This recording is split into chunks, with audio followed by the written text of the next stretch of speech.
Sunday mini vlog பார்க்கலாமா?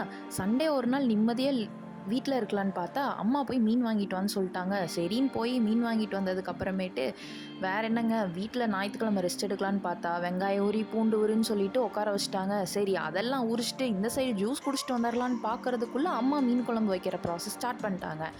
வாசம் வேற ஆளை தூக்குனுச்சு. எப்படா சாப்பாடு போடுவாங்கன்னு சொல்லிட்டு வெயிட் பண்ணிட்டு இருக்க கேப்பில் மீன் குழம்பு ரெடின்ட்டாங்க. சரி இந்த சைடு பார்த்தா சாப்பாடும் ரெடின்னு சொல்லிட்டாங்க.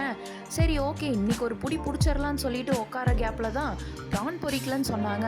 சரி அதையும் பொரிச்சிடலான்னு சொல்லிட்டு நான் கொஞ்சம் நேரம் சூடான எண்ணெயில் கிளறுன்னு கிளறிட்டு வீடியோ எடுத்துகிட்டு இருந்தேன். அந்த சைடு போய் இப்படியே விட்டால் லேட் ஆகிடும்னு சொல்லிட்டு கொஞ்சம் பான் ஃப்ரை பண்ணிவிட்டு கொஞ்சம் தவா ஃப்ரையும் பண்ணியாச்சு. கொஞ்சம் தாராளமாக நல்லா அப்படியே ஆவி பறக்க பறக்க சாப்பாடு பிளேட்டு ஃபுல்லாக போட்டு அப்படியே அந்த மீன் குழம்புல இருக்க மீன் அப்படியே உடையாமல் அப்படியே எடுத்து தட்டில் போட்டு அந்த மசாலா அந்த கிரேவியோடு வச்சு சாப்பிடும்போது சும்மா வேறு லெவலாக டேஸ்ட்டாக இருந்துச்சு. ஸோ அப்படியே ப்ரானு பொரிச்ச ஒரு சைடில் இருந்ததுனால அதுவும் வச்சு சாப்பிடும்போது சும்மா வேறு லெவலாக இருந்துச்சுங்க.